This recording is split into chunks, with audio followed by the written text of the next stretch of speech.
आज की क्लास में मैं आप सभी को क्लास 10th का चैप्टर नंबर 15 पढ़ाने वाला हूं, जिसका नाम है आवर इन्वायरमेंट।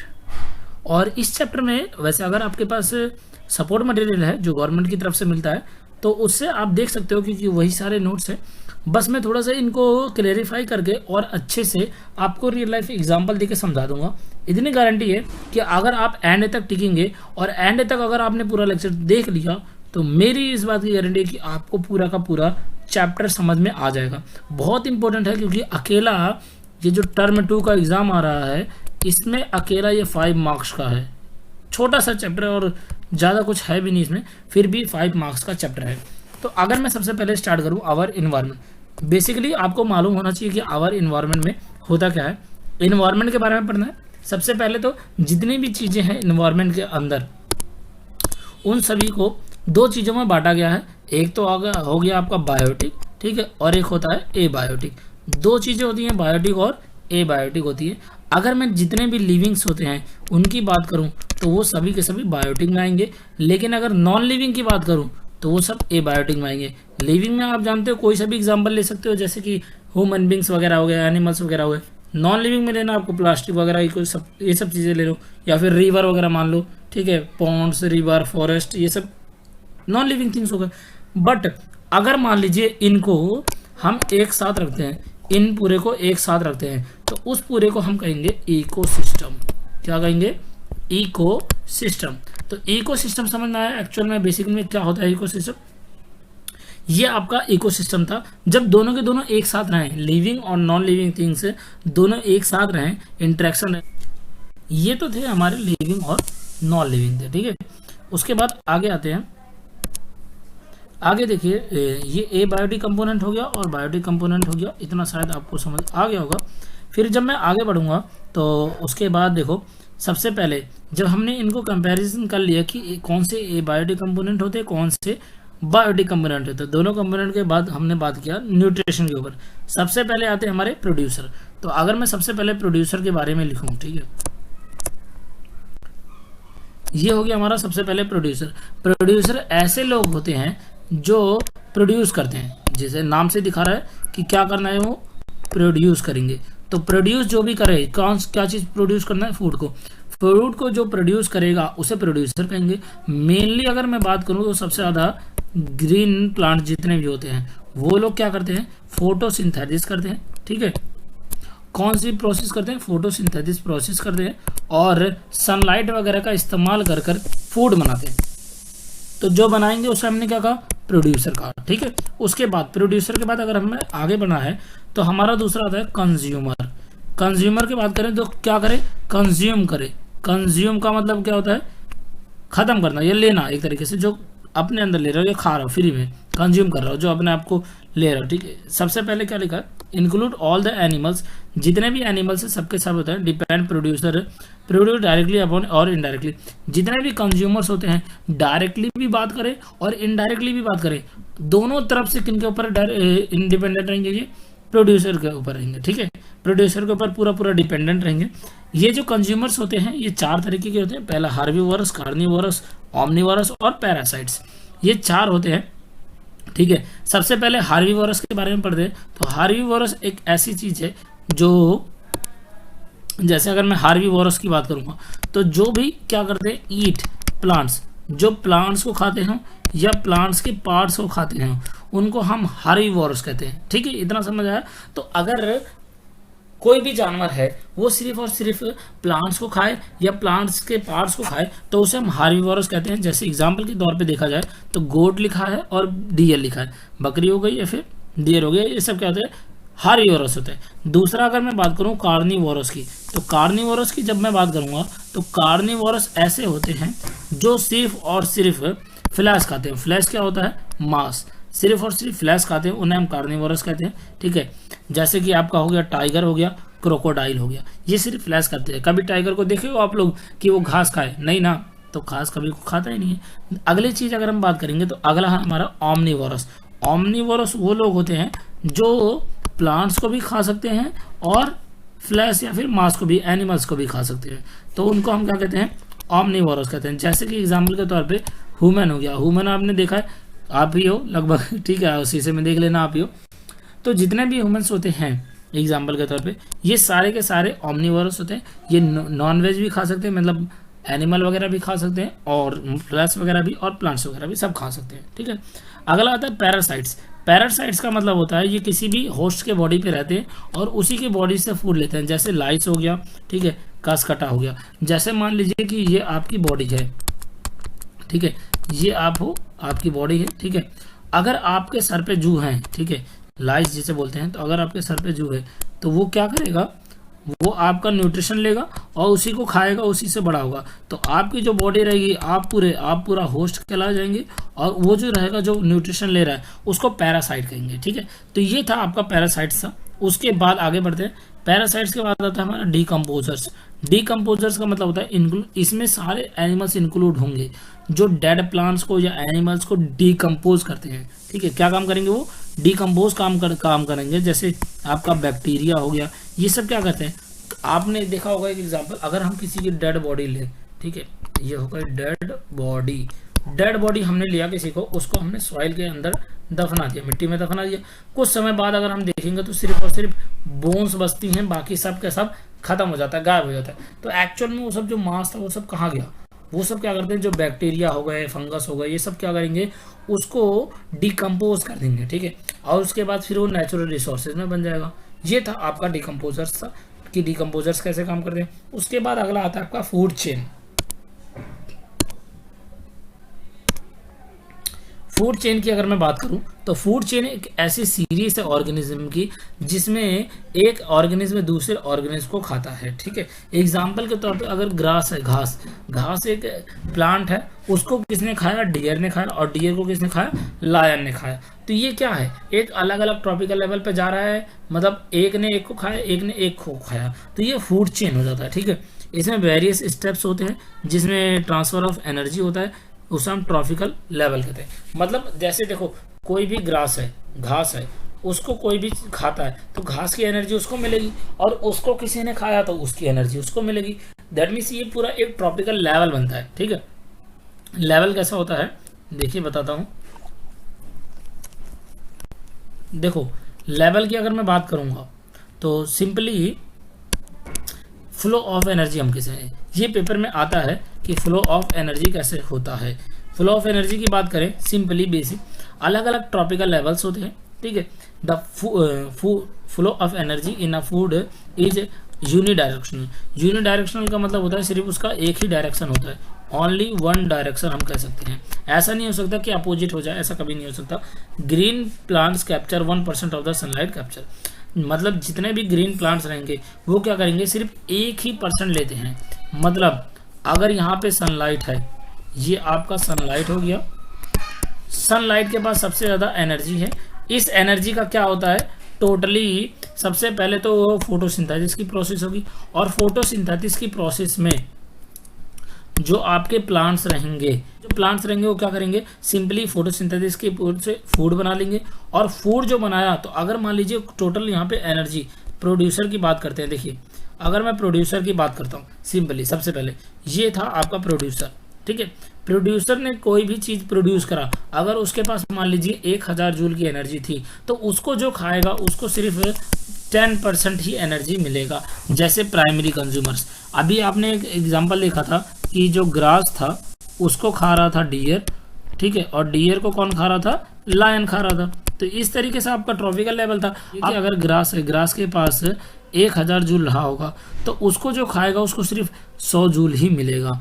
और अगर उस ग्रास को जैसे लायन ने खाया तो लायन को सिर्फ कितना मिलेगा, 10 जूल मिलेगा। और अगर लायन को भी कोई खा ले तो उसको सिर्फ 1 किलो जूल मिलेगा, ठीक है। तो टोटली अगर हम बात करें तो जितना हम ट्रॉपिकल लेवल एबव जाएंगे उतना एनर्जी कम होता चला जाएगा, ठीक है। ये था आपका क्लास मैग्निफिकेशन की बायोलॉजिकल मैग्निफिकेशन एक्चुअल में क्या होता है। हम जब बायोलॉजिकल मैग्निफिकेशन की बात करेंगे तो ये कंसंट्रेशन है किसी भी हार्मफुल केमिकल्स की। जो केमिकल्स हम, जैसे आपने देखा होगा कि क्रॉप्स है, खेती करनी है, तो उसमें लोग यूरिया वगैरह का इन सब का चीज़ों का इस्तेमाल करते हैं। ये सब क्रॉप्स में क्या है, हार्मफुल केमिकल्स है। हार्मफुल केमिकल का इस्तेमाल अगर करेंगे तो ये जो हार्मफुल केमिकल रहेगा वो बढ़ेगा जैसे जैसे ट्रॉपिकल लेवल बढ़ेगा। अगर हम यहाँ पे देखें तो अगर यहाँ पे मान लीजिए एक रहा होगा हार्मफुल, तो ये चला जाएगा तो यहाँ पे 10 हो जाएगा, यहाँ जाएगा तो 100 हो जाएगा। ऐसे ऐसे जितना ऊपर रहेगा जाएंगे हम, जितना ट्रॉपिकल लेवल ऊपर हम जाएंगे उतना ज़्यादा एनर्जी का, पहले तो एनर्जी कम होगी, लेकिन जो केमिकल हार्मफुल केमिकल्स है वो बढ़ते चले जाएंगे। इसी को हम बायोलॉजिकल मैग्निफिकेशन कहते हैं। ठीक है, जितना ज़्यादा कंसंट्रेशन होगा, देखो maximum concentration of such chemical get accumulated human body से ऑक्यूपाइड दैट, और कह रहा है कि जितना ज़्यादा ये होता है सब कुछ हार्मफुल केमिकल्स होता है ये सबसे ज़्यादा ह्यूमन्स में जाएगा। क्यों? क्योंकि सबसे जो टॉप वाला ट्रॉपिकल लेवल है वो किसके पास है, ह्यूमन्स के पास है, इसीलिए ह्यूमन के पास सबसे ज़्यादा जाएगा। ठीक है, अब अगर हम इसके बाद हम बात करते हैं फूड वेब की, तो ये डिफरेंस भी आता है कि फूड चेन और फूड वेब में क्या अंतर है। तो जो फूड चेन था उसमें ट्रॉपिकल लेवल की तरह था, और फूड वेब में ऐसा कुछ नहीं होता। देखो, in nature large number of the food chain are interconnected forming food web. इसका मतलब अगर आप ढेर सारे फूड चेन को लेके आए, ठीक है, ढेर सारे फूड चेन को ज्वाइन करते हैं आपस में, तो वो आपका फूड वेब बन जाएगा। जैसे ईगल है, माइस, स्नेक, फ्रॉग, ठीक है, ये सब मिक्स है आपस में, तो ये सब आपके क्या बनेंगे, फूड वेब बनाएंगे। ठीक है, फूड वेब समझ में आया। उसके बाद आता है इन्वायरमेंटल प्रॉब्लम्स। देखो, इन्वायरमेंट, अगर हम आवर इन्वायरमेंट के बारे में पढ़ रहे हैं तो हमें सबसे पहले पता होना चाहिए कि क्या क्या दिक्कतें हो सकती है, आवर इन्वायरमेंटल प्रॉब्लम्स क्या क्या हो सकती है। बेसिकली हमें ये चीज़ मालूम होता है। देखो, changes in the environment affect us. जितने ज़्यादा इन्वायरमेंट में हम चेंजेस कर रहे हैं उससे हमें ही दिक्कत होगी। Our activities change the environment around us. हमारी एक्टिविटीज की वजह से ही एनवायरनमेंट चेंज होता है। Human activities lead to the pollination, deforestation. कह रहा है कि अगर ह्यूमन ने कोई भी एक्टिविटी करी तो मैक्सिमम में पॉल्यूशन होना जरूरी है, पॉल्यूशन हो ही जाएगा। ठीक है, क्योंकि ज़्यादातर हम जो भी काम करते हैं उससे पॉल्यूशन होता है या फिर डिफोरेस्टेशन होता है। ठीक है, ये इतना तो आपको शायद समझ आ गया होगा। आगे बढ़ते हैं। आगे जब बढ़ेंगे, आगे आता है हमारा ओजोन लेयर। ओजोन लेयर क्या है? देखो, ओजोन लेयर सिंपली एक O3 है, जो कैसे बनता है, आपका O2 रहेगा, वो टूटेगा O प्लस O रेडिकल में, उसके बाद ये O2 प्लस ये O रेडिकल आपका O3 बन जाएगा। तो इस तरीके से आपका ओजोन लेयर बनता है। ठीक है, अब इसमें क्या रहेगा, ozone layer is protective blanket. जितने भी ओजोन है लेयर होते हैं ये प्रोटेक्टिव ब्लैंकेट होते हैं। Earth which absorb most of the harmful ultraviolet. और ये मदद किस चीज़ में करते हैं, ये आपका मदद करेंगे जितने भी हार्मफुल रेज आ रही हैं सन से, उनसे आपको बचाएंगे। ठीक है, उसके बाद क्या कहते हैं, sunlight radiation, thus protecting living being from many health hazards. जितने भी बीमारियां होती हैं हेल्थ की वजह से, जैसे स्किन कैंसर हो गया, कैटरेक्ट हो गया, ठीक है, ये सब जो बीमारियां हैं इनसे बचाता है हमें कौन, ओजोन बढ़ जाता है। ठीक है, ozone layer. Ozone layer is present in the highest level of the atmosphere. कह रहा है कि अगर मैं एटमॉस्फेयर की बात करूं तो सबसे हाईएस्ट लेवल जो होता है, सबसे ऊपर वाला लेवल, ये ओजोन लेयर का होता है, जिसे हम स्ट्रेटोस्फेयर कहते हैं। It is deadly poisonous eight ground, लेकिन अगर ये ग्राउंड पे होगा तो बहुत ही ज्यादा पॉइजनस हो सकता है। ठीक है, इतना समझ में आया। आगे बढ़ते हैं। आगे आता है formation of the ozone molecule. Ozone molecule बनता कैसे, अभी मैंने बता दिया था कि ये O था आपका, टूटा O बना, फिर उसके बाद यहाँ पे बना, तो यहाँ पे थोड़ा सा मिस्टेक है। देखो यहाँ पे क्या लिखा है, high energy of ultraviolet break the O2। जितने भी अल्ट्रावायलेट रेस होते हैं वो क्या कहते हैं, ऑक्सीजन को तोड़ते हैं, ऑक्सीजन मॉलिक्यूल को फ्री ऑक्सीजन में। तो यहाँ पे जो O लिखा है यहाँ पे O2 आना चाहिए था। ठीक है, O2 था, O2 टूटेगा तो O में बनेगा।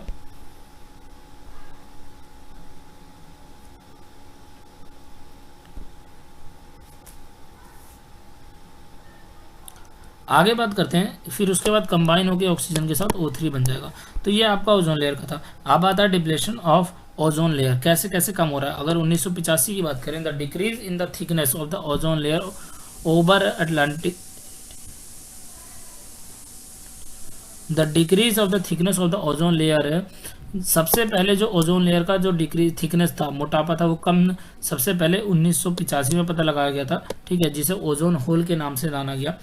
और ये इस वजह से होता है क्योंकि लिंक्ड एसेसिव सिंथेटिक केमिकल हम इस्तेमाल करते हैं, जो कि क्या है, क्लोरोफ्लोरोकार्बन है, CFC से, जो बेसिकली आपके एसी में लगा होता है, रेफ्रिजरेटर में लगा होता है, फायर एक्सटिंग्विशर में लगा होता है, एरोसॉल में लगा होता है, स्प्रे में, इन सब चीज़ों में जो लगे होते हैं उनको हम कहते हैं CFC गैसेज बोलते हैं। ये हमारे ओजोन लेयर के लिए हार्मफुल होता है, जिसकी वजह से ओजोन डिप्लेशन होता है। ठीक है, यूनाइटेड नेशन इन्वायरमेंट ये एक प्रोग्राम है, UNEP नाम से है। ठीक है, societies in the foreign an agreement to stop CFC। इन्होंने एक एग्रीमेंट बनाया जिसके अंदर बोला गया था कि CFC का जो प्रोडक्शन है उसको रोकना पड़ेगा। 1886 में ही पता लगा बंद कर दिया था, क्योंकि ज़्यादा टाइम नहीं था। 85 में जब पता चला, यहाँ पे 1885 में जब पता चला, तो 86 में डायरेक्टली रोकने के लिए बोल दिया गया। ठीक है, इसका नाम था Kyoto protocol by all the countries, सभी कंट्रीज में। अब इतना जब आपने पढ़ लिया, उसके बाद लास्ट टॉपिक आता, लास्ट टॉपिक ही है शायद, लास्ट टॉपिक नहीं है। उसके बाद देखो गार्बेज डिस्पोजल। गार्बेज को कैसे डिस्पोजल करते हैं ये चीज़ आपको पता होनी चाहिए। गार्बेज को improve in the life style have the resulting in the communication. कह रहा है कि हम जितना ज़्यादा अपना लाइफ स्टाइल इम्प्रूव कर रहे हैं, उतने ज़्यादा हम वेस्ट मटेरियल बोले या वेस्ट प्रोडक्ट बोले, उसको हम ज़्यादा फैला रहे हैं। तो अगर हम उनको कैटेगरी में बांटे गए तो टोटल 2 कैटेगरी होती है, एक तो बायोडिग्रेडेबल होगी और दूसरी नॉन बायोडिग्रेडेबल होगी। अगर बायोडिग्रेडेबल की बात करें तो अगर ये कोई सब्सटेंस अगर डिकम्पोज हो रहा है माइक्रो ऑर्गेनिज्म के अंदर, अभी हमने एक डिकम्पोजर नाम से सुना था। ठीक है, तो डिकम्पोजर को ही है यहाँ पे जो माइक्रो ऑर्गेनिज्म लिखे हैं। अगर इनका, ठीक है, अगर ये लोग किसी भी चीज़ को डिकम्पोज कर पा रहे हैं उस सब्सटेंस को, तो वो सब्सटेंस बायोडिग्रेडेबल में आएगा।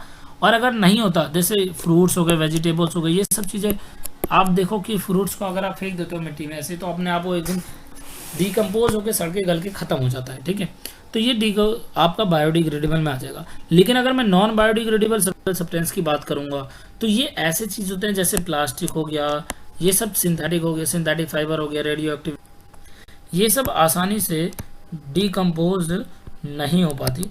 ठीक है, अब क्या लिखा आगे देखो, माइक्रो ऑर्गेनिज्म रिलीज एंजाइम्स। जितने भी माइक्रो ऑर्गेनिज्म होते हैं वो एंजाइम्स रिलीज करते हैं जिससे डिकम्पोजिशन होता है मटेरियल का। अब आते हैं some methods of the waste disposal. कोई भी वेस्ट डिस्पोजल है उसको हम कैसे, कोई भी मतलब वेस्ट है उसको डिस्पोजल कैसे करें। सबसे पहले आता है हमारा बायोगैस प्लांट। बायोगैस प्लांट में क्या होता है, जितने भी बायोडिग्रेडेबल वेस्ट रहेंगे उनसे हम बायोगैस बना सकते हैं। ठीक है, जैसे आपने एक सुना होगा मीथेन। मीथेन गोबर गैस से बनता है, शायद सुना होगा, गोबर गैस से, गोबर गैस भी बोलते हैं गांव में इसको। ये आपका काव डंक होता है जो, उससे बनाया जाता है काव डंक से, तो इसे हम बायोगैस बोलते हैं। दूसरा है सीवेज ट्रीटमेंट प्लांट लगा सकते हैं। The drain water can be clean in the sewage treatment plant before adding it. कह रहा है कि अगर नदी में पानी को फेंकना है तो उससे पहले उसको सफाया जाता है ताकि नदी खराब ना हो। ठीक है, उसके बाद आता है आपका लैंड फिलिंग। लैंड फिलिंग में देखिए क्या लिखा है, लैंड फिलिंग में है the waste are buried in low layering area are called compact rolling with bulldozer. Bulldozer वगैरह से इसको रोल कर दिया जाता है, इसको कम्पैक्ट कर दिया जाता है। ठीक है, तो लैंड फिलिंग होता है ये। फिर आता है कंपोस्टिंग। कंपोस्टिंग में देखो क्या लिखा है, organic waste are filled in a compost pit and covered with a layer of the soil above. इसमें से जितना भी चीज़ें होती हैं इनको कम से कम 3 से 4 महीने तक इसको मिट्टी के अंदर दफना दिया जाता है, उसके बाद फिर निकाल दिया जाता है ताकि जो डिकम्पोजर्स हों उसको डिकम्पोज कर पाए। तो ठीक है, जितना डिकम्पोज हो गया वो ठीक है, बाकी का फिर निकाल लेते हैं। दूसरा आता है रिसाइकलिंग, आता है लास्ट 5 वाला।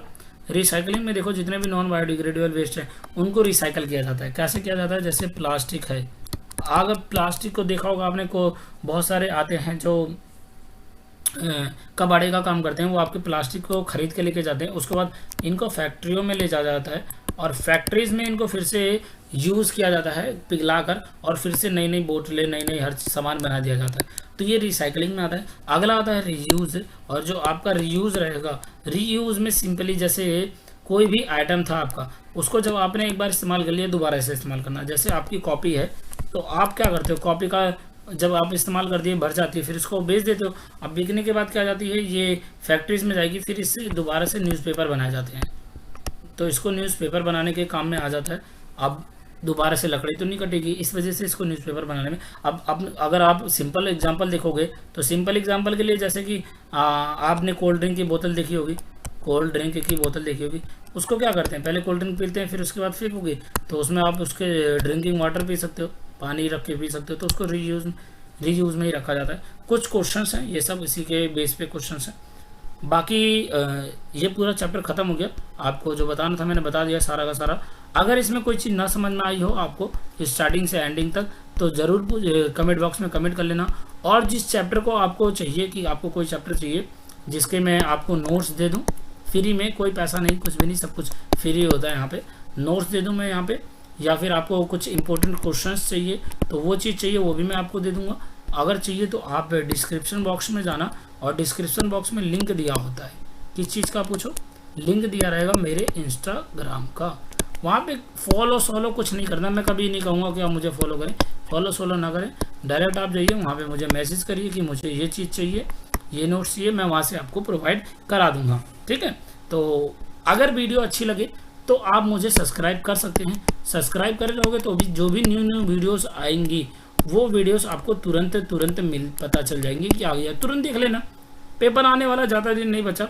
अगर कोई भी इंपॉर्टेंट टॉपिक अगर आपको लगता है तो मुझे बता देना, मैं उसका वीडियो बना के आपको प्रोवाइड करा दूंगा। ठीक है, पढ़ाई से कोई कॉम्प्रोमाइज़ नहीं होता, पढ़ाई करिए, नंबर आएगा। और कोई हेल्प चाहिए हो तो ज़रूर बताइएगा।